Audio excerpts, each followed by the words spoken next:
Hola a todos, ¿cómo están? Bienvenidos al podcast. Esto no es una clase, un día más, una semana más. ¿Cómo están todos? Un saludo desde la ciudad de Mérida, no sin antes decirles que, como siempre, soltamos nuestra letanía. Este podcast no tiene ninguna pretensión científica, ni objetiva, ni académica. Y dicho eso, te saludo. Hola Úrsula, ¿cómo estás? Segundo episodio. Enrique. Segundo episodio presencial. Sí. Con las peripecias que nos lleva a hacer eso, pero muy bien, muy tranquila. Ya por fin... Qué bueno. Estos días no tan calurosos también. Todo pinta bien. Perdone la gente que parece que estoy haciendo contorsionismo, pero es que si no me rompe la espalda, no puedo estar como del todo bien. Sí, dime.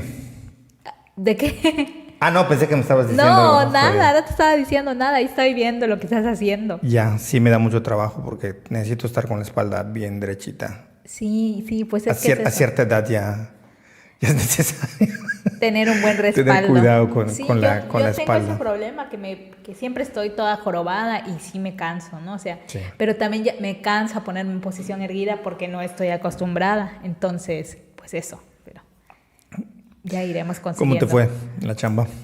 Bien, todo tranquilo, muy pesado, pero tranquilo. Pero ahí vamos. Qué bueno.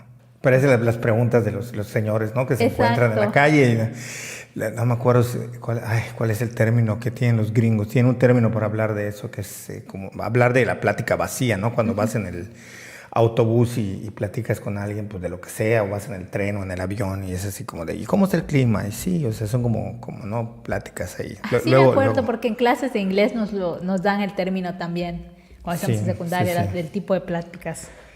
Sí, bueno, esta es una así como vacía, no sé si es cheap talk o small talk, no me acuerdo cuál es el término. Pero bueno, ¿qué onda, Úrsula? ¿Cómo estás?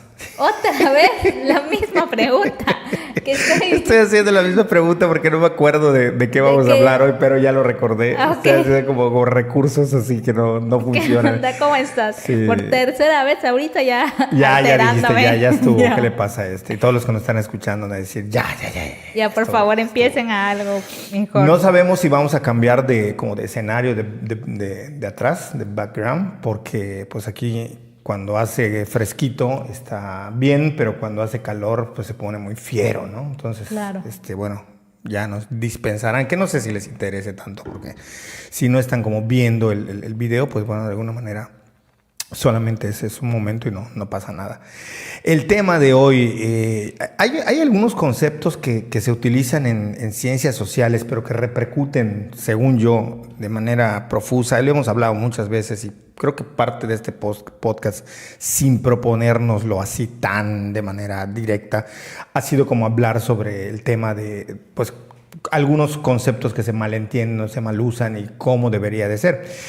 Y uno de estos a mí me parece que tiene que ver con el de desigualdad. O sea, definiciones más, definiciones menos, hay que entender que la desigualdad, aunque el nombre esté en español o en castellano, según nos estén escuchando, aunque el nombre signifique algo, desde la economía se utiliza más como un concepto para hablar, hasta donde entiendo, de las distancias o explicar las distancias que existen entre el que más gana en un país y el que menos gana. Sin embargo, la mayoría de las interpretaciones lo ha llevado al terreno de, si hablamos de desigualdad, hablamos de injusticia y forzosamente vamos a hablar de pobreza y forzosamente vamos a hablar de marginación y da igual lo que me digan. Si hablamos de desigualdad, esto se remite exclusivamente a problemas de eso, de marginación, de clasismo y no. En Finlandia, en Dinamarca, en países donde hay pequeña, baja desigualdad, hay desigualdad.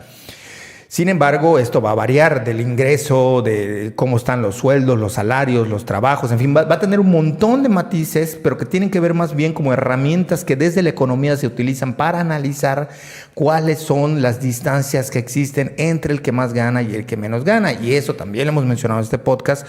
No es lo mismo hablar de un pobre, así considerado en Estados Unidos, que hablar de un pobre en Guatemala o de un pobre en México o de un pobre en Chile o de un pobre en Dinamarca, por poner algún ejemplo, porque si no podemos seguir aquí enumerando comparaciones con otros países.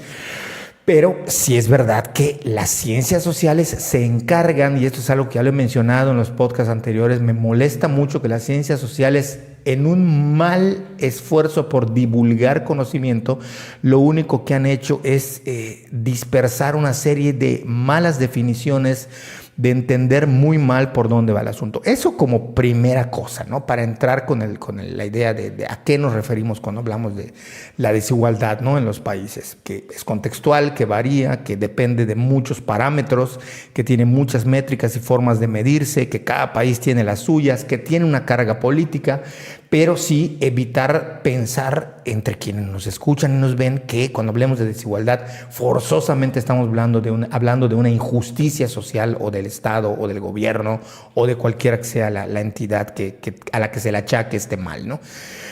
Sí, que tiene que ver porque hay lugares donde la marginación es muy alta y las distancias son más grandes, pero que tiene que ver con otras cosas, pero que en términos generales el concepto desigualdad no es sinónimo de injusticia social. O sea, habla de cuánto hay de distancia entre uno y otro, ¿no? Sí, mira, ahorita que estabas hablando, según en mis notas, por supuesto que recuerdo que uno de los temas de los que hablaríamos era de la desigualdad, pero la verdad es que no le di importancia tanto ahorita. Es para arrancar, de ahí vamos. Sí, ya sé. Pero fíjate que escuchando recordé ciertas cosas y por eso me fui al teléfono. Estaba escuchándote y buscando cosas en el celular porque el tema de la desigualdad es tan amplio y tan como se puede entender que justamente, y una de las cosas que se le critica a la antropología social justamente es que de todo hace antropología de la, ¿no? Y del trabajo, y de no sé qué, y de esto y lo otro. Y en ese sentido, aquí en México, uno de los pioneros para hablar de la desigualdad desde la antropología es Luis Reigadas. Yo, ¿por qué sé de Luis Reigadas? Porque yo he seguido pues desde que empecé a estudiar he seguido su trabajo porque las líneas de estudio a las que él se adscribe me interesan. Entonces él justamente es en México el pionero de hablar de la desigualdad social y una de las cosas que dice en una de las entrevistas, porque él ganó una beca muy importante para estudiar la desigualdad social en toda Latinoamérica, una de las cosas que dice y que va en contra de lo que la gente cree, el neoliberalismo como una política económica busca acabar la pobreza. O sea, queda clarísimo. Claro, para ti es clarísimo, pero para mucha gente no, es como el neoliberalismo es una fábrica de pobreza, ¿no? Y justo Exacto. Una de las cosas que busca el neoliberalismo, y él lo dice en una de esas entrevistas, es eso, es acabar la pobreza. El tema es que su mirada es meramente técnica, y lo vemos con los economistas y lo vemos con ciertos sociólogos y se olvida que la pobreza también tiene que ver con causas políticas y relacionales, ¿no? Pero es eso, ahorita como justo escuchándote y buscando eso, sí lo quería poner en claro porque... Y no porque yo sea pro neoliberalismo y así, yo tengo como mi postura sobre la economía y esto, que sí tiende hacia allá obviamente, pero lo quería dejar claro para que, o sea, como para arrancar desde esa base. Tiende hacia una libertad económica, que no necesariamente lo que nos quieren hacer creer que es el neoliberalismo, porque esa es otra cosa. También nos quieren colar la paja en la viga en lugar de la paja en el ojo, haciéndonos creer que el neoliberalismo es lo que dicen que es. No es así como desigualdad. O igualdad en ese sentido no se equipara, o sea, son campos semánticos que dan a entender una cosa, pero que para fines analíticos son herramientas, analíticas de estudio. Exactamente. Entonces, y también decir que no necesariamente una sociedad desigual es una sociedad empobrecida o una sociedad en la que la pobreza es... Se piensa dos cosas, que es una sociedad empobrecida, pero que es empobrecida porque es injusta naturalmente, exactamente, ¿no? Sí. Como si la vida no fuese injusta, o sea, pero es meterse más en rollos filosóficos. Me llama mucho la atención lo que me dices de Reigadas. Yo no he tenido la oportunidad de leerlo, aunque ya me lo habías mencionado, pero prométome a mí mismo hacerlo porque es algo que creo que aporta por lo que tú me comentas. Porque justamente, precisamente, creo que, no sé si lo llegué a hablar con Perla o lo posteó en alguna de sus redes sociales, pero estoy de acuerdo con ella que justo en antropología otro error gravísimo en materia de conocimiento es que cuando nosotros nos dan antropología económica, solo nos dan antropología económica desde el marxismo. No nos dan ninguna otra. Y todos los ejemplos son tendientes a construir una ideología de pensamiento, no solamente para aplicar y analizar la sociedad, pero que va encaminada a entender todo desde el marxismo. Y no nos dan, por ejemplo, a los críticos del marxismo. No nos ponen, hoy en día, no sé si ya tengan materias donde hagan pues ya cuestiones comparativas, porque si es antropología económica no puede ser solamente antropología económica marxista y que nos ponen a Godelier y que nos ponen a los de siempre. Pero que no nos ponen estos contrastes para tratar de poder tener un entendimiento que la economía es mucho más allá del marxismo, que sí, el marxismo funcionó y puede seguir funcionando como esquema teórico para entender las economías, pero que hoy en día tienes que entender todas las corrientes y teorías económicas que hay, que son un montón, y que hay unas que son bien fundamentadas, que no solamente critican, sino contradicen, e incluso poner a los estudiantes a leer ejemplos. Yo lo mencionaba y se los digo en clase. Si ustedes quieren ayudar a alguien, si ustedes quieren ayudar a entender la pobreza, si quieren sacar a la pobreza fuera del esquema, lo que deben estudiar es economía, no antropología. O sea, si lo que quieren hacer es ayudar a alguien prácticamente, pues bueno, hagan activismo. O sea, no confundamos las cosas, ¿no? No pretendamos creer que las ciencias sociales, porque hablan de lo social, necesariamente saben qué va de lo social solamente en estos esquemas como prácticos, ¿no? Implica un ejercicio del que ya habíamos hablado. Partiendo de esto que estamos hablando, de que no nada más la desigualdad se debe ver como un elemento desde la economía, de cómo analizar cuánto gana el que más gana y cuánto gana el que menos gana, para estudiar qué fenómenos ocurren ahí y cómo se está distribuyendo la economía, que entran otros términos del coeficiente de Gini y otros parámetros para analizarlo. Lo que es un hecho es que cuando se habla de los países en desarrollo y sobre todo los en vías de desarrollo, que es una manera de llamar a los que siguen siendo pobres, pero bueno, es uno de los términos, lo siguiente es como hablar de cuáles son como los factores estructurales de la pobreza, ¿no? El famosísimo efecto del pobre, la discusión esta de Rusarín, ¿no? Y de otros, ¿no? Del pobre es pobre porque quiere, o de verdad hay una capacidad de subir los peldaños económicos o de cambiar de clase social.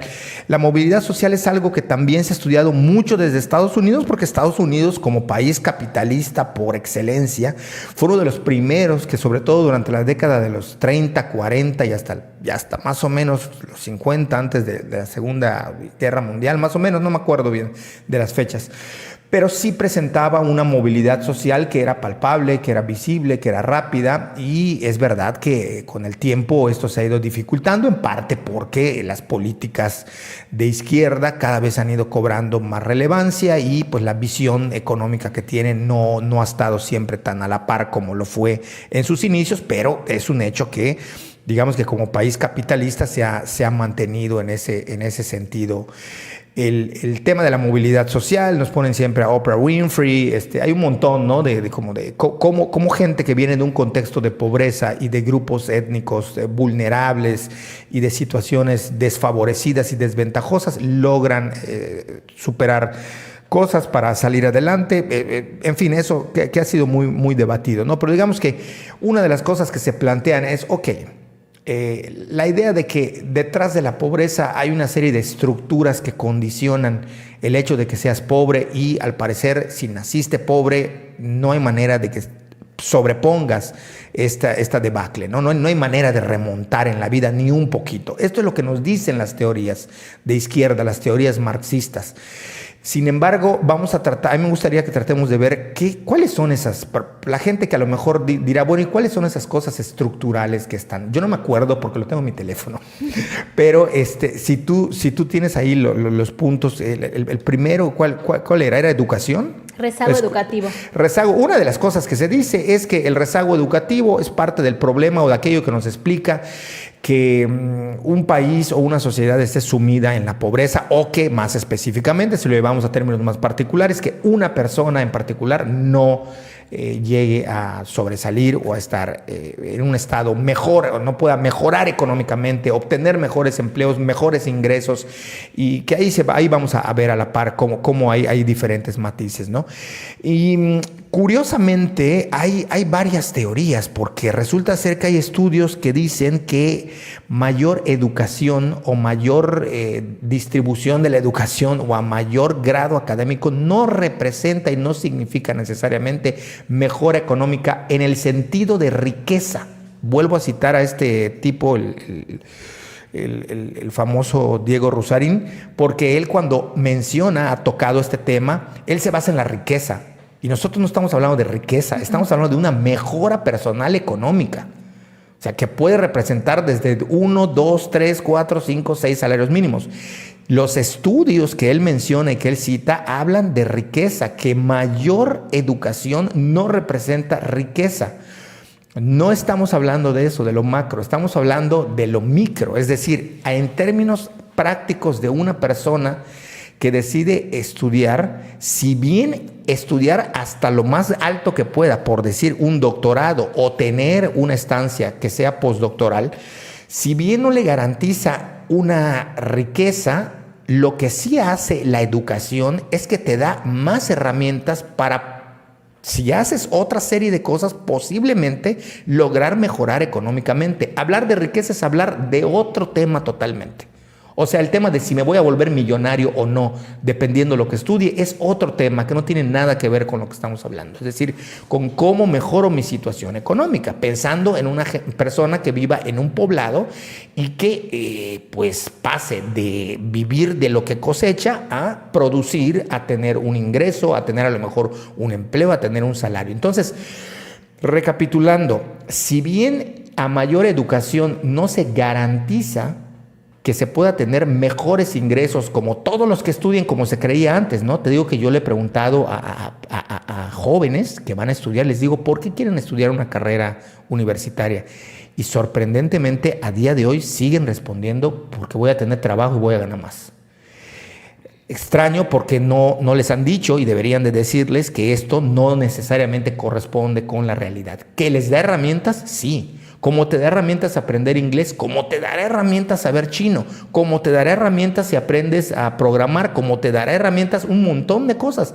Pero son herramientas que mientras mejor preparado estés, te amplían las posibilidades a que puedas alcanzar una mejora económica y con ello posiblemente lograr la dichosa movilidad social, que ya sé que muchos de los que puedan escuchar eso van a decir que eso no existe, pero existe y después trataremos de ver si podemos explicarlo, ¿no? Y si no, dedicamos un podcast exclusivo a hablar de la movilidad social.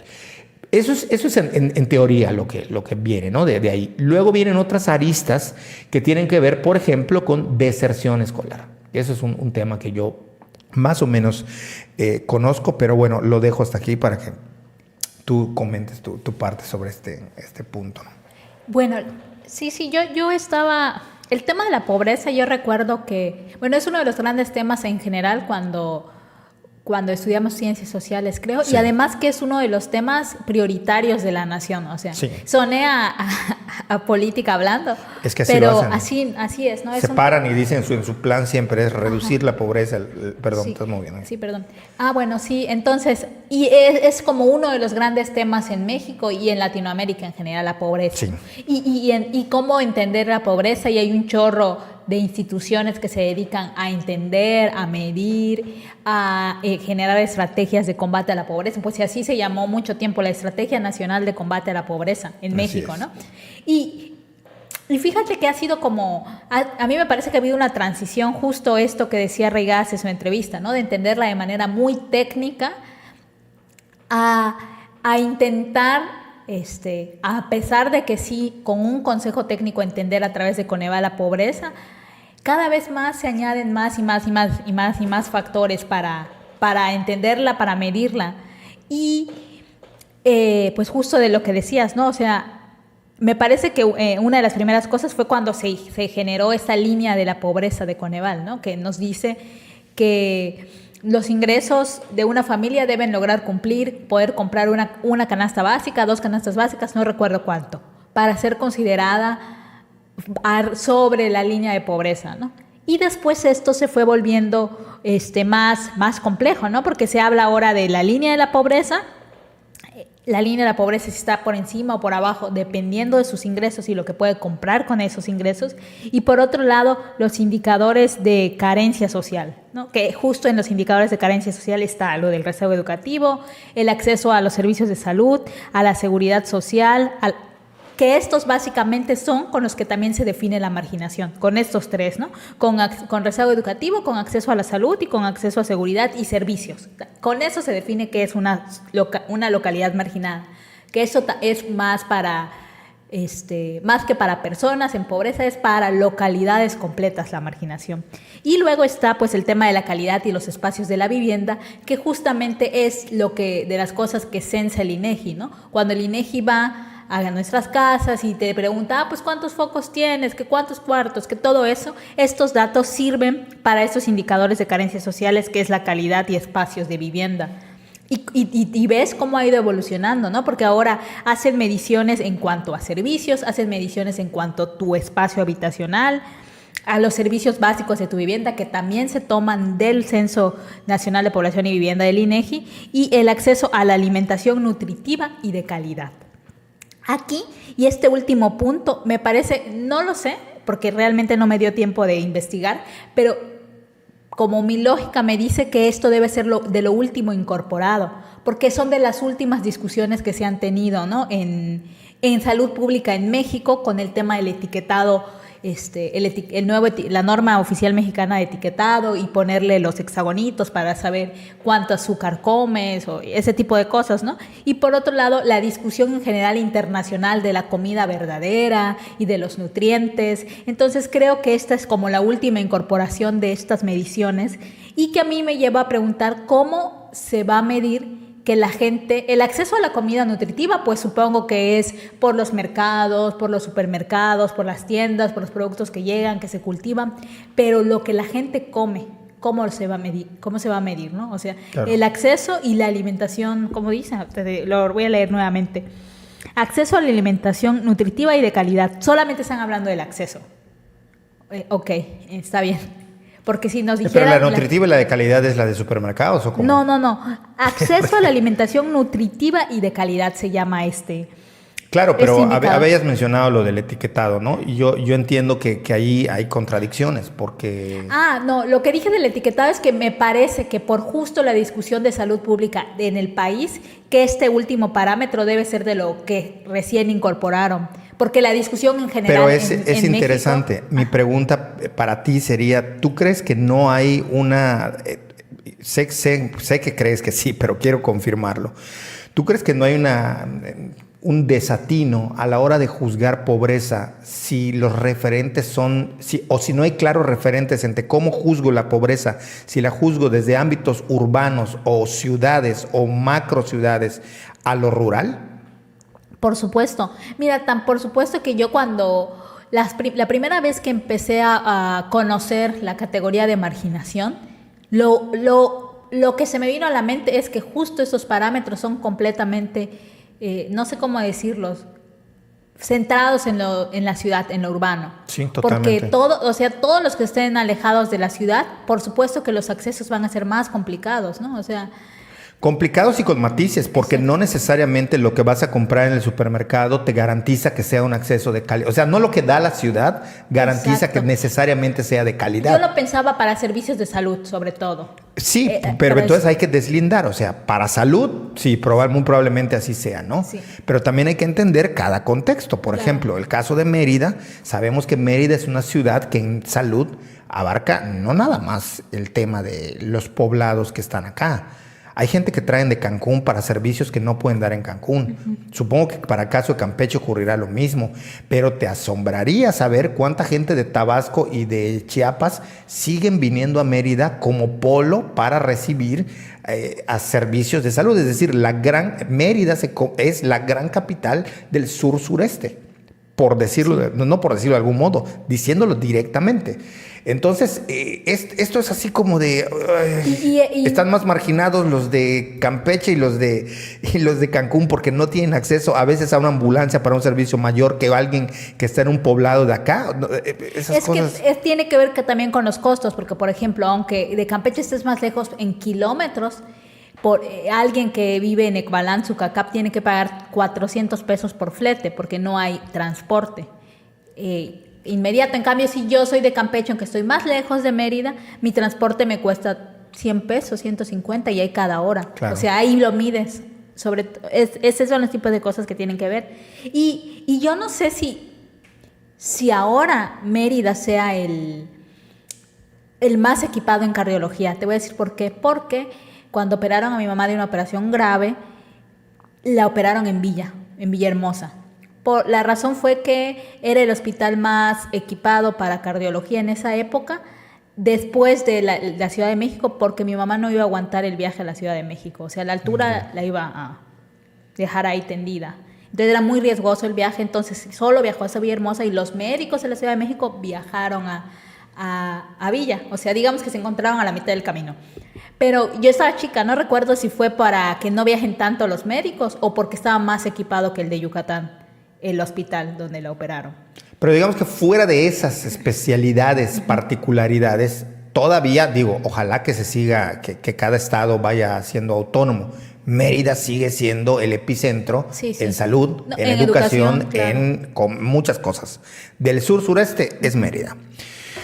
Entonces, esto ya nos pone a debatir un poco o a entender que estos datos también hay que entenderlos así, que no es lo mismo hablar de estos parámetros desde lo urbano y desde lo rural, que no siempre lo rural va a significar absoluto abandono. Ya lo habíamos hablado, ¿no?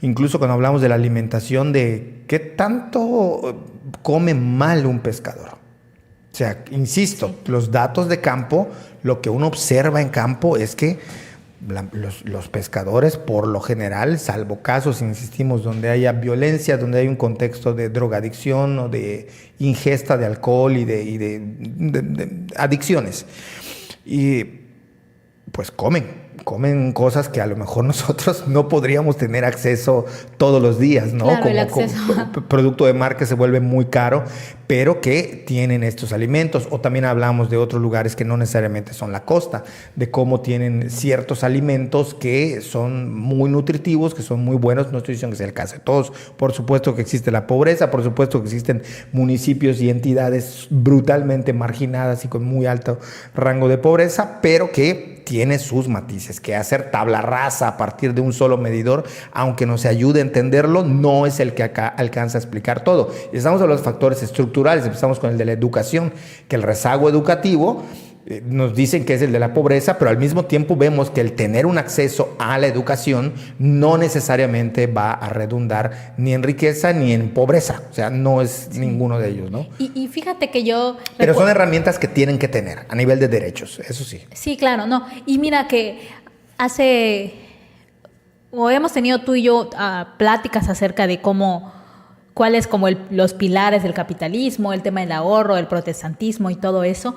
Y ahorita estaba pensando en una plática, porque en estos días estuve conviviendo como 3 días muy intensamente con unas chicas de ciertas localidades de Campeche, ¿no? Y una de ellas siempre hacía el énfasis en varias cosas, ¿no? Pero me parece muy interesante lo que dice y lo que hace, ¿no? Que ella siempre dice que mi papá es productor, ¿no? Porque productor, no dicen campesino, dice productor. Y es interesante porque el término productor viene no de políticas públicas relacionadas al campo, sino del trabajo de organizaciones de la sociedad civil. Así es. Porque las políticas públicas al campo, a escala pequeña, siempre les dicen campesinos, ¿no? De hecho, productor sería más enfocado desde la visión neoliberal. Uh-huh. Entonces dice, sí, mi papá es productor, no sé qué, y pues y me dijo una cosa. Entonces, cuando llegaron lo de las becas de Benito Juárez, pues yo estaba acostumbrada a la economía que te da un papá productor. Entonces, cuando llegó mi beca, la tuve solo un año y medio, porque ya estaba saliendo. Yo lo que hice fue ahorrarla, porque yo estaba acostumbrada a la economía de familia de productor, y ahorré toda mi beca, me dijo. Toda mi beca. Tengo toda mi beca ahorrada y tengo ahorrado no sé qué, porque yo estoy acostumbrada a esta vida. Y fíjate que sí me parece interesante, porque todo, o sea, nuestro estilo de vida también está moldeado por nuestros factores objetivos, que es cómo vivimos, de quién somos dependientes económicamente, pues toda nuestra etapa formativa, la mayoría somos dependientes económicos o de mamá o de papá o de ambos. Y nos acostumbramos a eso, ¿no? Y esta chica a mí me parece muy interesante y cómo concibe ciertas cosas, y ahí va el tema del ahorro. Porque la forma, y es una de las cosas que también hemos platicado en algún momento, cómo saber lo que la gente en localidades posee, tiene y ahorra e invierte, ¿no? Porque no digamos, los aparatos para la inversión y el ahorro, no sé cómo decirle, por eso le dije aparatos, no es la banca, definitivamente no es la banca, ¿no? Son otras las maneras, y eso, ¿cómo lo puedes medir? A nivel económico, ¿cómo se puede medir? O sea, desde la economía, ¿cómo mides eso? Y después, ¿cómo? Justo ahí sí me parece que sería súper interesante que la antropología económica, no lo sé, creo que he leído un artículo, si alguien sabe que me pase, pero ¿cómo medir eso? ¿No? Porque sabemos que se ahorra en oro, por ejemplo, o sea, y que al final cuando... En ganado, en miel, la gente que acumula la miel que produce, que no necesariamente se utiliza el mecanismo del banco. Herramientas, maquinaria. Exactamente, todo ese tipo de cosas. Y que tú y una casa puede estar mínimamente equipada. Que es ahorro e inversión. Exacto. Cuando logran comprar un tractor entre toda una familia, cuando logran comprar cierto sistema de riego o pagar por ello, es ahorro e inversión. Cuando los apicultores que hace 2 años guardaron miel y la almacenaron de la mejor forma, cuando ese año se compró la miel en 25 pesos, muchos no vendieron, se aguantaron y amarraron sus cinturones y de sus familias y almacenaron de manera correcta para que el HMF no subiera, que es un índice de vejez, digamos, de la miel, para decirlo de manera sencilla. Cuidaron su humedad a la hora de la cosecha y a la hora del almacenamiento, y entonces al año siguiente, o sea, en 2021, la miel se vendió súper cara, carísima. Los precios históricos creo que ha tenido la miel este año, y entonces vendieron a 50, 54. ¿Te imaginas? De vender un año anterior a 24, prácticamente tuvieron un rendimiento anual del 60% de su inversión, o sea, si lo ponemos en esos términos, o más del 60% de inversión. Claro. Entonces, por supuesto que podemos utilizar esas categorías para explicarlo, pero tenemos que conocer ese contexto. Y además hay otra cosa bien importante que tú mencionaste un poquito así de pasada, que mucho determina la vida y el famosísimo y manoseado también término de las clases aspiracionales. Uh-huh. Que muchos se le achaca a la clase media, pero sí tienen que ver los estilos de vida, es decir, en qué gastas, ¿no? Y tú lo ves, o sea, cuando uno va a campo, uno no da la impresión de que uno no gasta nada, o sea, es mínimo lo que se gasta, porque no existe la estructura de estilos de vida para gastar el dinero, o sea, no existe tu heladería a la que vas, no existe tu cafecito al que vas, no existe, pero también eso moldea la forma como la gente entiende aquello en lo que gasta y en lo que no gasta. O sea, hay un montón de gente que uno los ve y tú dices, ay, pues es que tiene piso de cemento, pero no sé qué, y no está bien pintadita y no tiene puesto esto. Pero tú les preguntas, te dicen, pues yo no quiero gastar en eso, yo ya tengo un piso.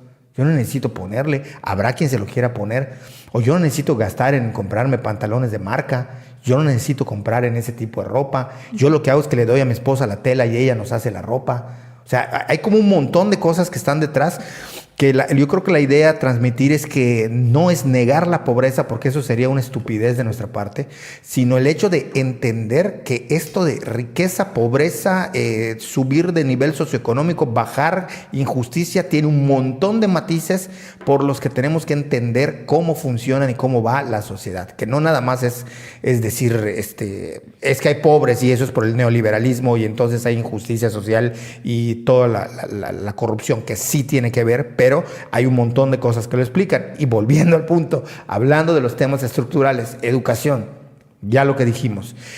Luego está el otro, que no me acuerdo cuál era, pero... acceso a servicios de salud. Acceso a servicios de salud, que ya explicamos un poquito por dónde va. Espero que más o menos haya quedado por lo menos claro la complejidad que está detrás de ello.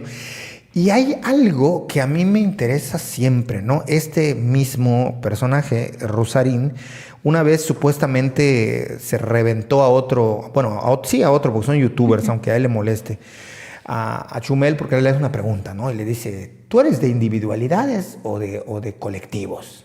¿No? Y el otro le dijo, no, pues de individualidades. Ah, entonces eres capitalista, le dijo, ¿no? O sea, o eres, no me acuerdo qué le dijo, eres neoliberal. El tema de lo individual y lo social es una discusión larguísima en las ciencias sociales. Es decir, si lo social determina al individuo, es decir, si la estructura social determina al individuo o si el individuo tiene poder de hacer algo, hasta se le ha llamado capacidad de agencia del individuo. ¿En qué sentido puede moldear o mover su vida o tener un cierto tipo de injerencia para modificar su vida tal como está, ¿no? Las ciencias sociales hasta el día de hoy no logran destrabar esa discusión. Lo que es un hecho es que los estudios siguen arrojando que lo social sigue teniendo un peso sobre el individuo, pero el matiz viene dado cuando tú ves una entrevista del maestro Escotado y él dice, yo no conozco una mejor forma de incidir en lo comunitario dándole libertad individual a las personas. Es decir, que esta visión es muy sesgada si tratamos nosotros de entender que el asunto de la pobreza nada más tiene que ver con el contexto colectivo, social y estructural y que la persona está condenada a no poder hacer nada. Y uno se pregunta, bueno, ¿y entonces qué puede hacer la persona? Claro. Bueno, entre otras cosas, yo te he dicho a ti, Oppenheimer también lo menciona, que curiosamente el mayor desarrollo tecnológico, no Oppenheimer, perdón, él dice lo contrario. No me acuerdo el nombre del autor. Luego, si me acuerdo en el próximo podcast se los paso. Pero dice algo muy interesante. Y esto es que es un sociólogo argentino. Que él lo que dice es que paradójicamente, a mayor desarrollo tecnológico y a mayor conocimiento, esto va generando mayor exclusión social. Es decir, mientras más se desarrolla o más acceso ciertos grupos tienen a la tecnología, a las nuevas tecnologías, a lo digital o al mundo y la educación digitalizada, más se les va excluyendo, que también tiene parte de verdad. Pero yo siempre hablaba contigo en el tema de que no es tanto la educación como tal formal, sino el enseñarle a la gente el cómo hacer. Y creo que aquí tú tienes toda la experiencia del mundo. Una cosa hay una diferencia diametral entre yo soy apicultor porque mi papá y mi abuelo fueron apicultores y yo hago esto como un ingreso extra, a que tú llegues y le digas a un grupo de apicultores, yo voy a enseñarles ciertos estilos y formas de entender la apicultura en el sentido de comercializarlo. ¿Cuáles van a ser los canales de comercialización? Y esto ha sido también un toque fundamental para la antropología aplicada, que durante mucho tiempo creyó que la antropología aplicada era ir a las comunidades y regalarles 10 cochinitos y dejarlos ahí. Entonces llegaban y después de 10 años veían que esa comunidad seguía igual o peor sumida en la pobreza. Yo he mencionado este libro de una autora sudafricana, economista, donde dice cuando la ayuda es el problema, y dice África, lejos de ser el país que uno esperaría por el continente que más, es el continente al que más se le destina ayuda de todo tipo, económica, humanitaria, la que uno se puede imaginar, todo es para África, para ese continente. Curiosamente, está muy lejos de tener los parámetros que uno esperaría. Aquí la ayuda ha resultado en detrimento de todo un continente. Y ni decir si nos vamos por países africanos, que hay unos todavía peor que otros, ¿no? Entonces, en ese sentido, no nada más es llegar y dar la ayuda, sino cómo enseñarle a la gente, más allá de que estudie una licenciatura, que le viene bien estudiar una licenciatura, siempre va a venir bien tener un conocimiento, pero sobre todo, ¿qué hago con esto que ya tengo? ¿Cómo lo distribuyo? ¿Cuáles son los canales? Ya habíamos hablado en el podcast anterior que la gente está deseosa de saber cómo lograr tener mejor rentabilidad, cómo lograr capitalizar lo que tiene. Difícilmente te vas a encontrar alguien que te diga, no, es que yo creo que el mundo es muy injusto y pues a mí con estas chinas y con estas mandarinas y con estos mangos me da y yo así quiero estar porque no quiero sobresalir. Nadie te va a decir eso. Todo mundo quiere tener una mejora. Esa es la realidad de cuando uno va a campo, a las áreas rurales. Entonces, me parece que esta idea del colectivo y de cómo está el individuo está en parte porque si bien hay una estructura social, tampoco se pone el énfasis en cómo las personas pueden salir adelante. Y ahí me parece, no me voy a meter en eso porque es muy extenso, pero quienes han demostrado que existen ciertos cambios palpables y medibles son los grupos protestantes.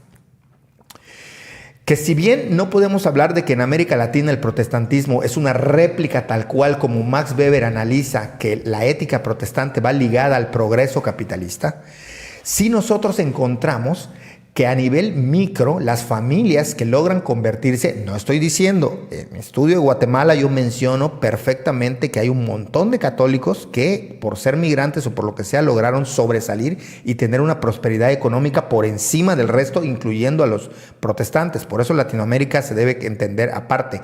Pero sí, muchas iglesias han logrado, muchos grupos, no iglesias, grupos protestantes han logrado demostrar que con ciertos ajustes en el estilo de vida de las personas logran romper con estos esquemas. ¿Cuáles son?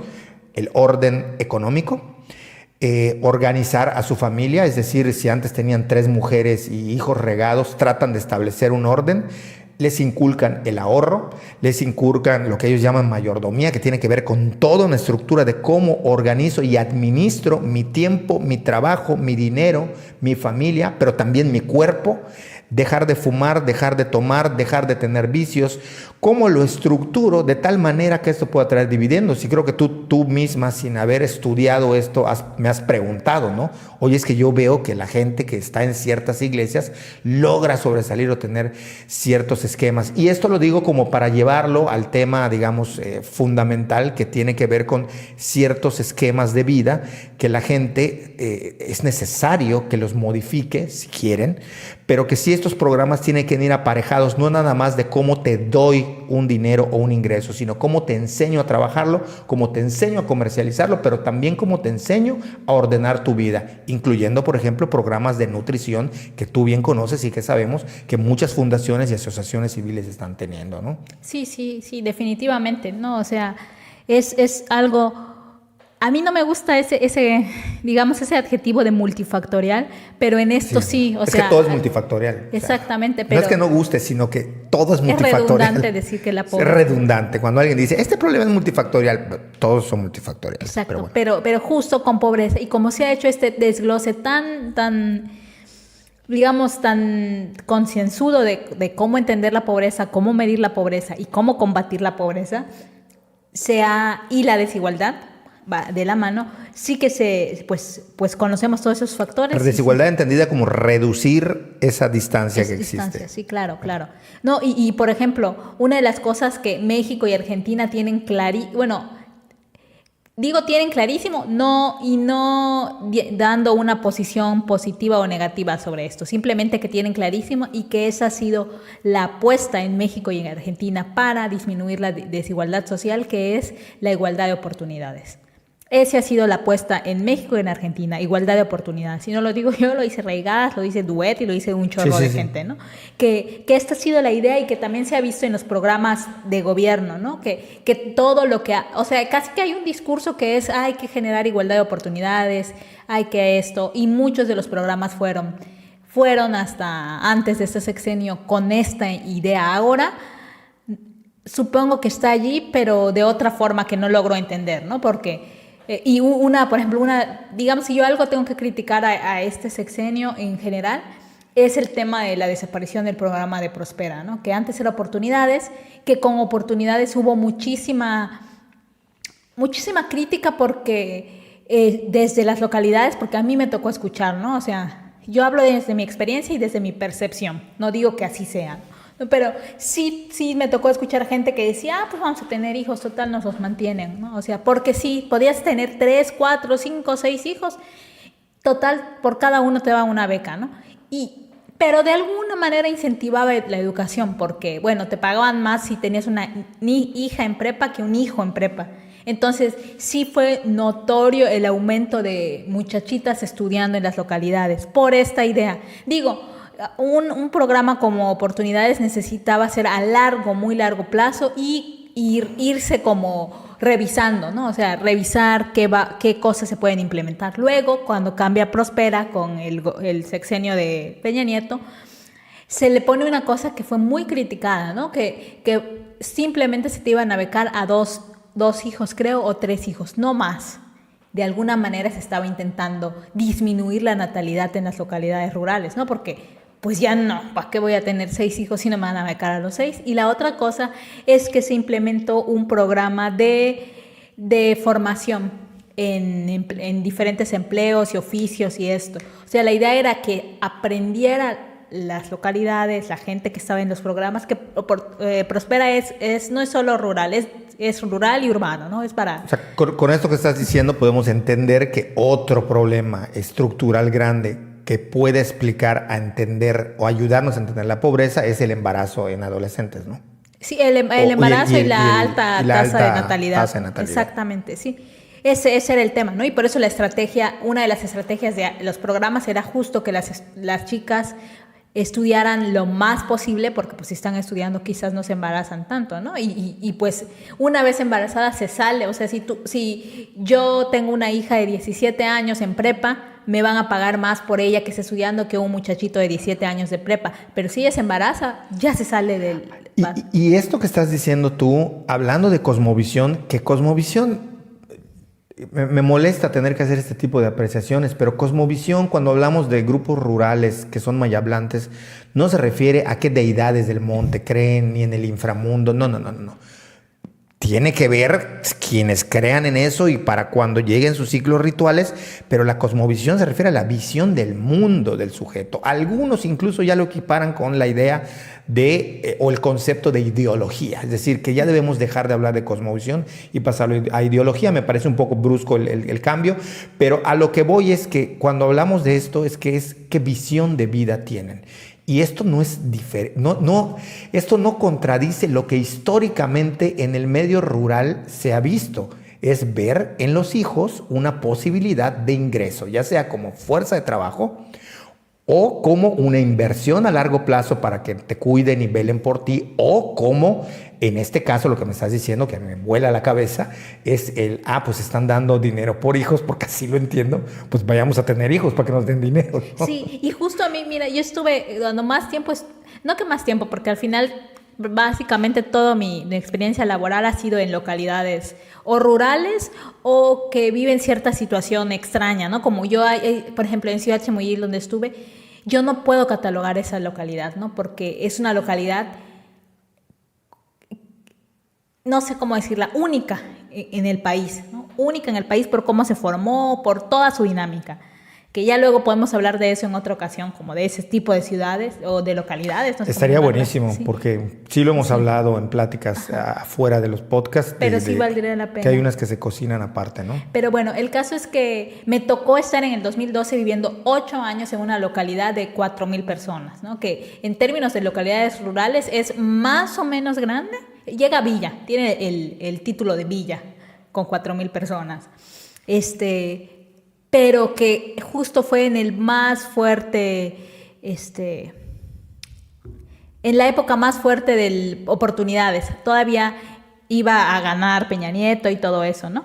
Y yo sí veía, como trabajé con mujeres, amas de casa, bueno, no amas de casa, no sé cómo llaman, no todas eran amas de casa, muchísimas tenían trabajo, pero digamos que eran las encargadas del cuidado del hogar.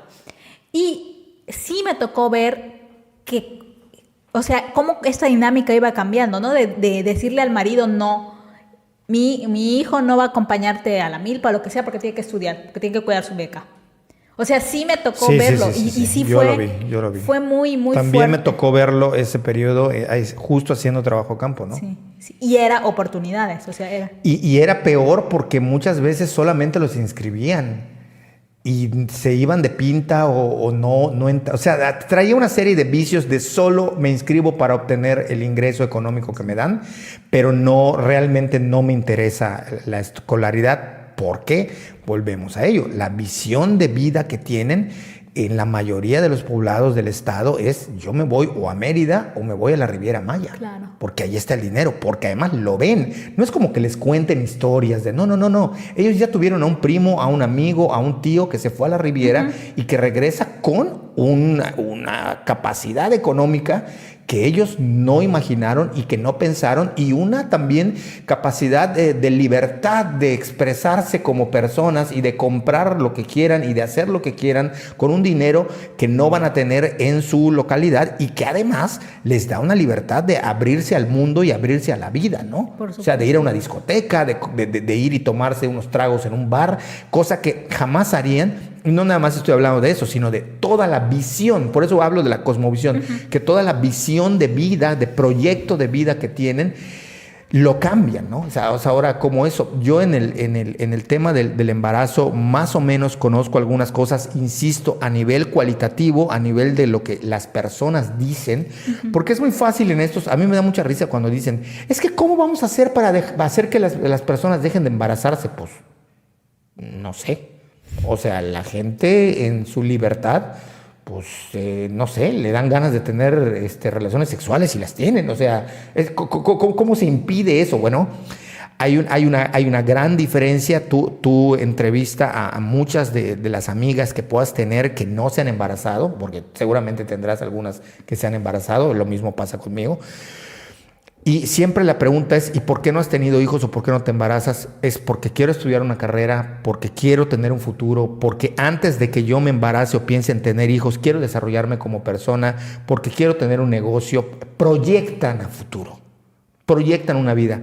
El problema de la gente que tiene escasos recursos y que vive en zonas marginadas es que no logran tener esta visión de cómo voy a proyectarme a futuro, si lo que el futuro me dicen que trae, ni siquiera lo veo.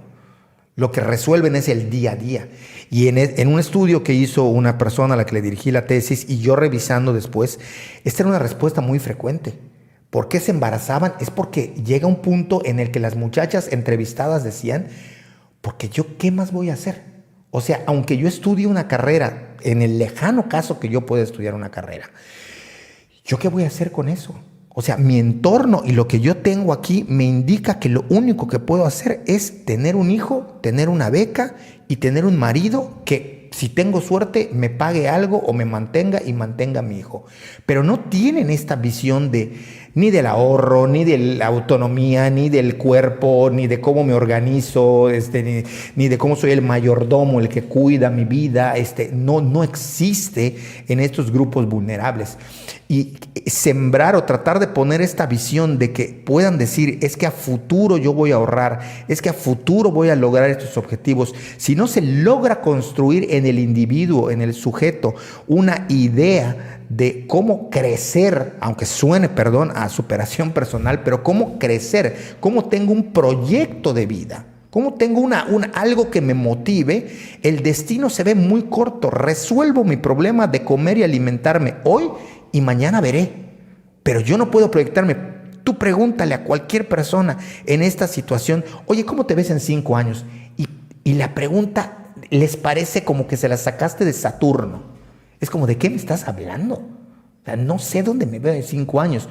Afortunadamente, muchas localidades, lo hemos podido presenciar, están cambiando esta visión. O sea, ya esta visión de: pues me quiero comprar una moto porque con esa moto luego voy a tener una mototaxi, o quiero hacer, ya está modificándose, ya está cambiando. Y digo afortunadamente porque quien me quiera decir que para permanecer pobre y miserable es una cuestión romántica y maravillosa, perdón, pero estoy en desacuerdo y me está diciendo una cosa que es hasta peligrosa. Por supuesto. Yo no creo que eso sea de aplaudir. Ya después los millonarios tendrán sus cosas morales y sus rollos, y que se les juzgue si es bien habido o mal habido, es otro rollo, pero no estamos contraponiendo eso. No, que la situación de miseria de las personas es algo que debe de dejarse. Tan es importante que todos los gobiernos tratan de acabar con eso. Por supuesto. Pero sí me parece que es, entre todo lo que mencionas, como esta idea de que lejos de poder acabar con la pobreza, lo que están haciendo los gobiernos con sus programas que han tenido es alimentar como estas ideas de manera indirecta, si se quiere. Es decir, no van y les dicen embarázate, pero bueno, si te estoy dando yo un premio por cada hijo que tengas, bueno, entonces a mí me pasó. O sea, yo tenía amigos que no estaban casados y con tal de obtener una beca en el extranjero, o aquí en México, que CONACYT, no sé si lo sigue haciendo, pero si tú estabas casado y tenías hijos, aumentaba el monto de la beca. Muchos se casaban y tenían hijos para que el monto aumentase, ¿no? O sea, para que fuese mucho más redituable. Entonces, que tampoco, lo que quiero decir es que tampoco es privativo, ¿no? Del campo, es una cuestión racional, claro, de cómo obtienes tú mejores ingresos y cómo los aprovechas. Pero lo que es un hecho es que el tema del embarazo me parece a mí que pasa por ahí. Cuando la gente, y lo mismo en el caso de los hombres, o sea, es como dejo y deserto, que también pude dirigir una tesis sobre deserción escolar. Muchos de los muchachos jóvenes, hombres, que son la mayoría de los que desertan porque dicen, yo si en primero o segundo de prepa yo no encuentro que esto pinte para garantizarme tener una carrera y tener un ingreso, olvídate. Yo me voy a buscar un trabajo porque además tengo una familia que me está presionando y tengo una futura esposa, novia, pareja que también me está presionando. Y si en el trayecto se embaraza, pues la presión ya la tiene encima. Claro. Y lo que tienen es que dejar la escuela y ponerse a trabajar. Entonces, en ese sentido, si esta idea del crecimiento personal, del desarrollo, de la autonomía, del cómo soy autónomo emocional, económicamente, a nivel de lo que yo veo en el mundo, es bien importante. Y creo yo que algunos grupos de asociaciones civiles han estado trabajando en este tipo de cosas. No se puede vulnerar la libertad de la persona de hacer lo que mejor le plazca con su vida de acuerdo al entorno y al contexto que tiene. Pero me parece que si estamos hablando de planes que ayuden a resolver el tema de la pobreza, también enseñar que existe un futuro, que existen proyectos que la persona puede construir con base en sí misma, es importante. Por supuesto. No sé cómo lo veas tú. Por supuesto, sí, pero me quedé clavada y digamos que yo siempre, tú hablas, avanzas y yo voy hacia atrás. Lo mismo me pasa a mí. Sí, porque entre las cosas que estaba leyendo para este podcast, porque a veces sí tenemos que estudiar. A veces tenemos que echar una leidita y además aburros. Digamos que hay primero una anécdota y luego lo que leí. Yo en el 2014 era recién egresada y estaba colaborando en un centro de investigación de aquí de Yucatán. Y pues unos que eran de generaciones pues más arriba de mí, o sea que ya estaban como trabajando más de en serio en ese centro de investigación, estaban en conjunto con una maestra del centro trabajando con el Instituto Quintanarroense de la Mujer, porque el tema de embarazos adolescentes en Quintana Roo era un foco rojo, ¿no? En 2014 eran el estado con mayor índice de embarazo adolescente del país y no sé cuántos años llevaban sostenidos siendo el estado con mayor índice de embarazo adolescente en el país, ¿no? Entonces, pues el Instituto Quintanarroense de la Mujer hizo una super estrategia, contrataron al centro y a esta maestra para encabezar una investigación muy grande y pues yo era recién egresada y me dijeron, pues ¿quieres participar y te pagamos? Pues sí. O sea, necesitaba trabajo, ¿no? Y, chamba, exacto. ¿no? Chamba. Y pues odio eso, pero bueno. Nos tocó ir a Cancún a encuestar, entrevistar y hacer observaciones en hospitales, en la calle. O sea, teníamos diferentes espacios, ¿no? Uno era hospitales, otro era la calle en sí, otro eran domicilios. Y pues yo ahí estuve, ¿no? Haciendo preguntas, entrevistas. Y sí, por una parte sí fue como muy impresionante porque a mí no me había tocado ver chavitas, niñas de 12 años embarazadas, ¿no? O sea, sí me había tocado que en la secundaria, que se embarazó una, o terminando la prepa.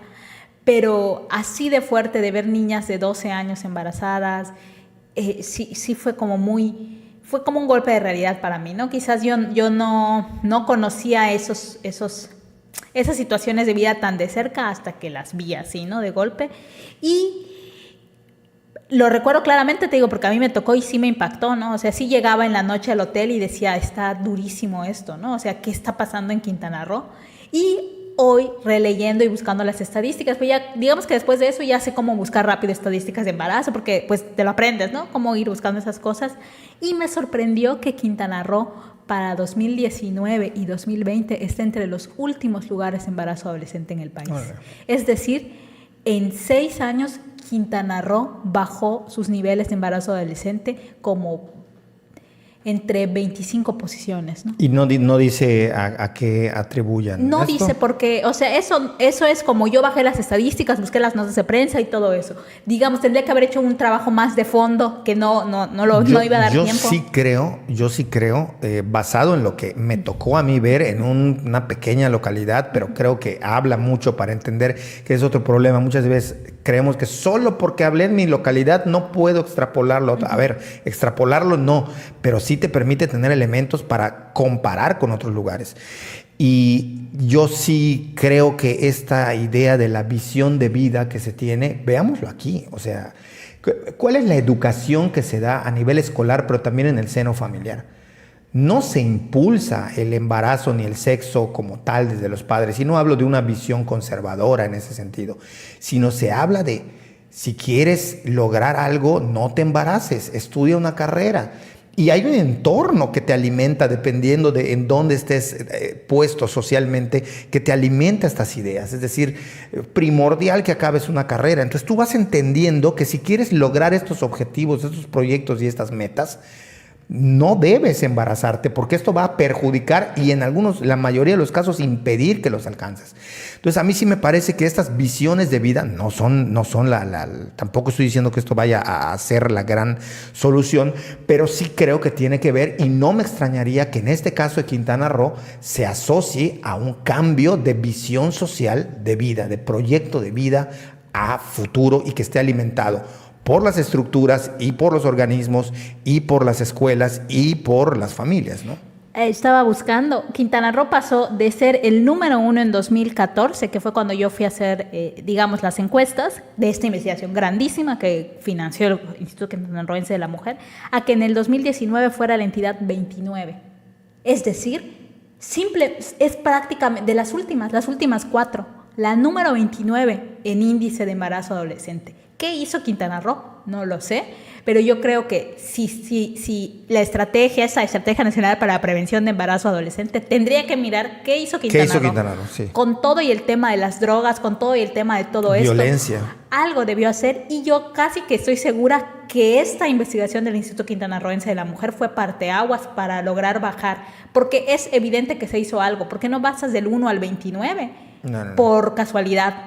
Pero habría que cruzar con demografía, pero también con crecimiento económico, igual con inserción al mercado laboral, con educación. O sea, habría que ver todos esos factores, pero no deja de ser sorprendente. Sí, por supuesto. Es de volar la cabeza, sí, ¿no? Se habla muy mal de Quintana Roo en todo y con mucha razón, pero esto a mí sí. O sea, a mí, hoy, haciendo esta pequeña pesquisa para el podcast, sí me voló la cabeza, porque sí es enorme. Vean que en el podcast aprendemos nosotros. Exacto, sí, es lo bueno. No es una clase, pero nosotros aprendemos. Exacto, o sea, y yo me refrescó un montón de datos, porque yo toda la vida digo en Quintana, o sea, yo seguía diciendo pero yo sigo Quintana con Roo. mi pregunta. ¿Tú crees que tenga que ver lo que yo digo, lo que yo señalo, o de plano te parece que no tiene nada que ver? La visión de cómo construyes una idea de persona, de proyecto de vida, o no tiene nada que ver. No, que te tiene que ver, y de nuevo me remito a estos días que estuve con estas chicas trabajando de manera intensa. Eso es a mí lo que me interesa. Porque la del ahorro, estábamos cenando el miércoles ya para que ya las deje pues en las tenías que dejar y todo eso, y ella siempre se sorprende por dos cosas, ¿no? Ellas son jóvenes, en general trabaja con mujeres de muy amplio rango de edad, desde 19 hasta 74 años, ¿no? Y pues siempre les sorprende, primero, que tenga 30 años. Ya dije mi edad en el podcast, pero bueno, no importa. Se sorprende de eso porque según ellas no me veo como alguien de 30 años, porque entendemos que alguien de 30 años en localidades pues es una señora, muy señora, ¿no? Pero aquí no te tienes por qué sentir mal, o sea, eres joven. Ah, sí, ya sé, pero bueno. Y eso es algo que sorprende. Y la otra cosa, que no tenga hijos, que no tenga esposo. Bueno, todavía si tuviera esposo estaría bien, ¿no? O sea, dirían que es muy atrasada. Y menos que no tenga novio, porque dicen, bueno, no tiene esposo, pero tiene prometido, o ya está. Claro. Ya pidieron su mano, ¿no? Entonces eso. Y ese día estábamos platicando de cosas y me preguntaron, ¿y tú no vas a tener hijos o qué? Y pues ya les medio expliqué y a mí me dijo, esta del ahorro, es que mira, yo sí quiero tener una familia y tener mis hijos, pero yo ¿por qué no me animo ni siquiera a casarme ahorita con mi novio, con el que está desde la prepa, ¿no? Porque aparte eso pasa en las localidades, una vez que se agarran a su novio, para que se casen, ¿no? Sí, o sea, es muy sí, pocas casi es un cambian. agravio. Exacto. Sí. Entonces ella, porque yo cuando ya quiero tener mis hijos, quiero tener tiempo para atenderlos, quiero tener un patrimonio, mi casa, haber viajado, haber conocido lugares, haber hecho esto que hago ahorita, no que vengo a este curso que estoy tomando. Y sí, me dice, sí me presionan porque todas mis primas de mi edad, de 24, ya se casaron y ya van a tener a su hijo. Y mi mamá me dice, es que tú eres muy andarina, le dice. Te gusta mucho y me gustó la palabra, porque yo cuando lo dijo la primera vez que me lo dijo en estos días que convivimos intensamente, pensé, ¿qué rayos me estaba diciendo? Porque decía, es que a mí me gusta la andadera. Y yo dije, ¿la andadera? Pues es bebé, ¿o qué?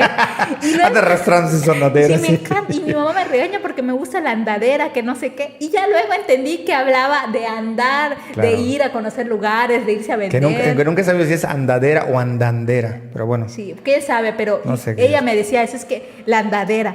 Y sí, eso, es un proyecto de vida, porque todas sus primas, dice, todas mis compañeras de la secundaria, todas están casadas, pero yo quiero conocer todo eso. Es un proyecto de vida. Claro, es como construyes tu autonomía y la entiendes. Entiendes que eres autónomo, entiendes que no dependes de la colectividad y de lo que te dictan y de lo que hacen.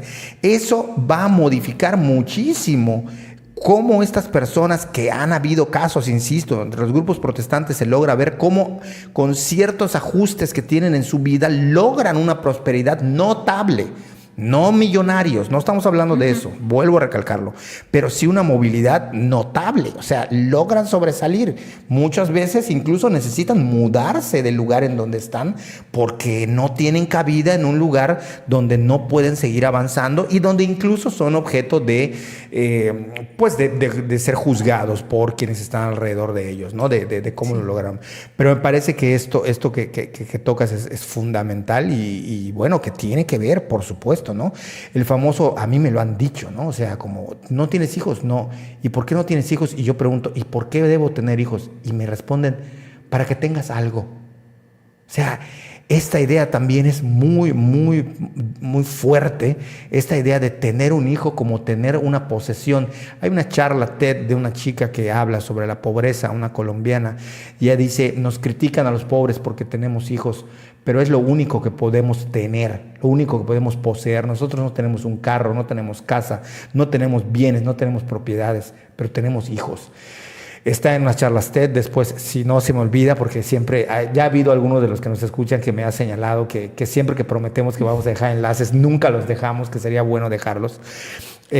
Ojalá no se me olvide, voy a dejar esta charla TED de esta chica para que un poco entendamos por dónde va esto. Y sí, que tiene que ver con esta situación de la visión y de cómo se construye la persona como un proyecto en sí mismo y cómo hoy en día se ha visto esta idea de tener que tener un proyecto. O sea, por proyecto no nos referimos necesariamente a un proyecto de construir un puente, de ser millonarios. No. Proyecto puede ser cuidar tus plantas y venderlas o no venderlas y solo tener un jardín, irte poniendo un proyecto que te genere un motivo para construir hacia adelante y para no vivir nada más estas realidades sesgadas, ¿no? Sí. Y ahorita no sé si viste que cambió mi cara en un momento como de pues te cambia varios... Porque mira, es que cada ahorita, rato te cambia la cara. Ahorita voy a decir algo muy chistoso. Hace unos años yo dije una cosa porque me hicieron como hablar de mis pasiones y cosas así, y lo que sea, y proyectos de vida. Y dije algo que ahorita me hace clic y que ya tiene sentido, porque cuando lo argumenté yo sentía eso, pero no sabía cómo explicarlo. Y ahorita con lo que dijiste, me diste como las herramientas para explicarlo. Yo alguna vez les dije, ¿no? Que... ASMR. Sí, con el agua. Que yo no quería tener hijos, ¿no? Es lo primero que dije. Y que todo lo que representan los hijos para mucha gente, que es el tema de cuidar a algo, ver crecer a algo. Es un tema difícil, ¿eh? La gente se ofende, aunque uno esté hablando de uno mismo, creen que lo estás diciendo por ellos. Pero bueno, el tema de la posesión de alguna forma, el de la preservación, de cuidar, de ver que crezca, de la preocupación, que todo eso, que yo eso era lo que sentía con las abejas. Y que para mí, como que todo ese instinto, no sé si llamarle instinto, o esa necesidad de cuidar, de preservar, de atender, para mí eran las abejas, y que yo lo tenía muy claro y que por eso volcaba mucho de mi tiempo y de mi vida, y había construido o empezaba a construir mi proyecto de vida con las abejas. Y claro que tiene sentido. O sea, ahora que dijiste eso y de que para mucha gente lo que pueden poseer es sus hijos, pues para mí es eso. O sea, no necesito... ya estoy haciendo como mi momento así de... Tú date, tu momento. Porque para mí esas son las abejas, pero ahora lo tengo claro, o sea, ¿por qué decirlo? Que no quiere decir que... creo, bueno, creo. Sí. Pero luego la gente va a decir, sí, pero no es lo mismo. No sé por qué en alguna ocasión a una pareja... De la nada, yo estaba hablando con el hombre y le dije... El tema no eran hijos, no tenía nada que ver. Yo les sugerí, porque bueno, quienes no lo sepan, a mí me encantan los perros. Soy team perro totalmente. Y durante un tiempo me clavé mucho a platicar con un veterinario que era además genetista, pero además especializado en perros, un tipo que criticaba duramente la cruza de razas o la modificación genética de los perros por estética y de cómo los lastimaban. Pero bueno, sabía mucho de eso y pues me empapé de las razas, me empapé de los perros, me empapé de conocer bastante sobre los perros. Y él, pues no me acuerdo qué era, pero el caso es que yo le dije, pues, sobre un perro. Y en ese momento llegó su esposa, se metió a la charla y dijo literalmente, sí, pero eso nunca va a ser igual a tener un hijo. Y yo jamás estaba hablando de que el perro fuese a suplir los hijos, aunque haya gente hoy en día que diga que sí, los perrijos. Pero en esos años no existía eso, los perrijos, y esta persona se metió y dijo, sí, pero no es igual, ni intenten lavarle la cabeza a mi marido. Y yo, no. Él me preguntó que qué perro creía yo que era mejor para acompañarle y me empezó a hablar de cosas, quiso entrar al tema de las razas y yo le hablé y le di una sugerencia. No estamos hablando de eso. O sea, las abejas no es como tener hijos, los perros, los gatos no es como tener hijos. No sí que tú, lo que me contaste que yo recuerdo es que tú tenías un sentimiento desde muy pequeña de servicio, de ayudar, de cuidar, de preservar, que eso era algo que a ti se te daba, que lo hacías con tus amistades, con tu familia, con las personas, pero que eso lo descubriste sobre todo, lo tuviste claro con las abejas. Claro. Ahora, con lo que estamos hablando, es que tú hiciste, ¿no? Entiendo. Sí. Y ya cambiando el tema, sí, como si cambiando el tema, ya lo último que quiero decir, y ya con esto porque ya tenemos cámara, entonces ya podemos hacer como dirigirnos a ustedes que nos están viendo. Bueno. Baby. Hay una cosa que... Seguro nos vamos a ver ridículos en el video. Ya no voy a ver nada. No voy a ver. En esta Estrategia Nacional para la Prevención del Embarazo en Adolescentes, el objetivo, digamos, mayor es reducir el número de embarazos adolescentes a través de dos otros objetivos particulares. Y el que voy a decir, a mí también de nuevo me voló la cabeza porque abre las puertas a un montonal de cosas que ya no nos va a dar tiempo de discutir. Pero ese objetivo particular es disminuir en 0 los nacimientos en niñas de 10 a 14 años para el 2030. Y el tema de la disminución a 0 de los nacimientos en niñas de 10 a 14 años, a mí me parece que abre las puertas para aborto legal en todo el país, sin restricción para las niñas de 10 a 14 años. Porque no encuentro otra manera, porque no creo... estos son objetivos al 2030. Realmente, a mí me gustaría, y en un mundo ideal, yo realmente quisiera que ninguna niña de 10 a 14 años quedara embarazada en el 2030, ¿no? Y a partir del 2030 que jamás nunca hubiera un embarazo de niñas de 10 a 14 años y por lo tanto habrían 0 nacimientos de niñas, 0 nacimientos, alumbramientos en niñas de 10 a 14 años. El panorama real en México es que eso no va a pasar. A menos que se apruebe el aborto, ¿no? No, o sea, no va a pasar que niñas de 10 a 14 años no estén embarazadas en México. La única manera de reducir a cero es el aborto. Por supuesto que es el aborto, ¿no? Y entonces, para que en 2030 puedan practicarle los abortos sin ningún problema a niñas de 10 a 14 años. Que no quiere decir que si 200 se embarazan, con abortar 200 veces se reduzca, ¿no? No. Sino que aquellos casos que, a ver, Quintana Roo ya redujo el número, ¿no?, de embarazos. Para tratar de que llegue a cero, como tú dices, sí tiene que modificarse y entrar en la ley a favor del aborto. Y en general tiene que ser estructural, o sea, no solamente, no es el tema de que es ya, sino que en cada clínica tendría que haber un espacio para practicar abortos, tendría que haber a nivel para reducirlo a cero, tiene que ser opinión así. Pública se tiene que trabajar porque, por ejemplo, si una niña de 10 a 14 años queda embarazada, ella no puede ir a una clínica a que le practique un aborto sola, porque es menor de edad y porque tiene un tutor. Se tiene que trabajar muy fuertemente a nivel social para que esto suceda. Y esto es lo que sí me voló la cabeza, porque me parece que es algo que es de tanta complejidad en cualquier país, ni siquiera solo en México, que es súper ambicioso, y pensarlo para 2030, cuando faltan 8 años para 2030, no lo sé. Pero me parece que es... No, la única forma tendría que ser así. Sí, y tiene que haber también un mecanismo de castigo fuerte, duro, eficiente, para castigar a quien embarace una niña de 10 a 14 años. Porque alguien que embaraza a una niña de 10 a 14 años, perdón, pero es un criminal para mí, ¿no? Sí, claro. O sea, entonces... te digo, a mí al final es duro. Y luego leí, ¿no?, que en 2019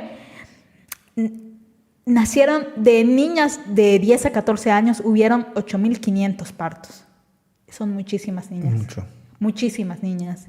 De 10 a 14. Y son clasificadas como niñas. Adolescentes se les clasifica a partir de 15 años. No, claro que son niñas. Pero de 10 a 14 años son niñas. Y ser adolescente no significa tampoco que la etapa de la niñez se haya concluido, ¿eh? No, para nada. O sea, de hecho, el pediatra atiende hasta los 18, si no entiendo mal. Y esta Estrategia Nacional para la Prevención de Embarazo en Adolescentes plantea un montón de cosas. Son documentos enormes que, digamos, yo me sumergí por partes leyendo como lo más importante.